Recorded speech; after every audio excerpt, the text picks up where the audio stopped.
Mr. Silva in person. How are you, Jake? I'm good. Yo quiero saber a qué hora pasa en la historia para crear la luz de ese momento, para que el espectador siga mejor la historia, porque el tiempo forma parte de nuestra vida y forma parte de las historias y hay que contar con él.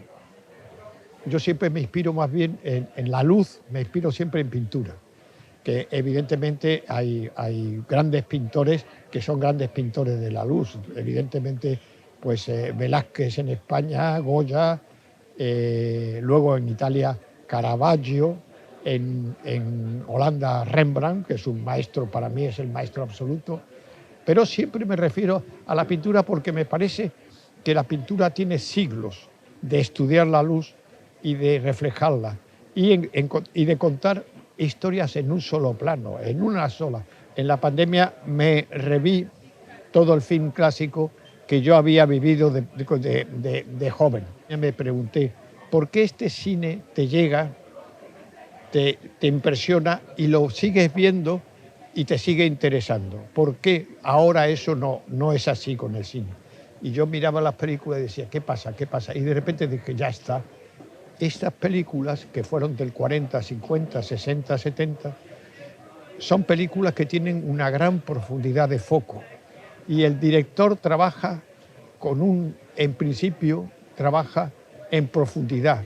Es decir, no trabaja solo con un personaje, sino trabaja con varios a diferentes distancias del objetivo, pero se ven y están a foco.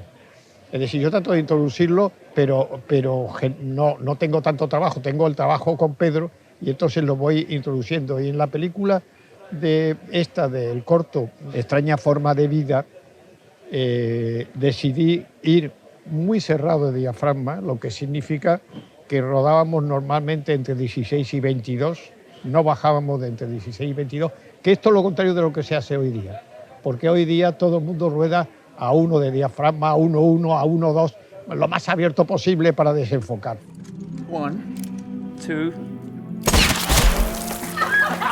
La cámara, de todas, hice las pruebas, me pareció muy bien el rendimiento de color que daba y el contraste y la definición, porque de alguna manera yo me planteaba el western debía de tener mucha precisión de foco y de detalle y ser un poquito hiperrealista.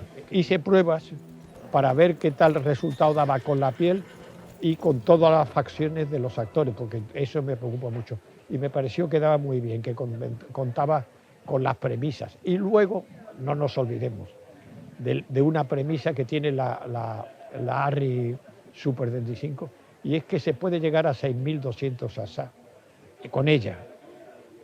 Gran parte de la película, pero muy gran parte, está rodada a 6.200 ASA.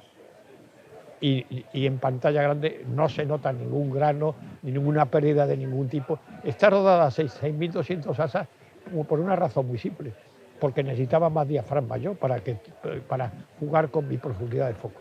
Hicimos pruebas con diversas ópticas y encontré que la Signature, que es la que hemos llevado en la película, tenía una ventaja enorme y es que era muy ligera, porque pesa muy poco. Y cada vez más hay planos que hay que hacer como a mano dentro de la puesta en escena de la película. Hay ciertas secuencias con velas. Yo lo que no me gusta de las velas es el hecho eso de que se expanden y tienen como un halo blanco alrededor de la vela y tal. Y además de eso, ocurre que si las velas están en un lado de la pantalla, puede ocurrir eso que se llama, tiene un nombre bonito, porque ghost. Pero de todas maneras, como al fin y al cabo también la fotografía consiste en apoyarse en los defectos que pueden ocurrir muchas veces, pues hay gente que les gusta eso y que lo persiguen. A mí no me gusta, porque yo lo que quiero es que el espectador se centre en lo que está pasando y goce de todo lo que se está ofreciendo en la pantalla y no aparezca una cosita por ahí que de repente hace el plano que lo convierte en singular, pero que al mismo tiempo saca al espectador de la historia. Entonces hice pruebas con diferentes objetivos y me pareció que el Signature era el que mejor aguantaba la premisa de que las velas no tuviesen ni fantasma ni halo alrededor. Enough, Joe! What are you doing? Enough!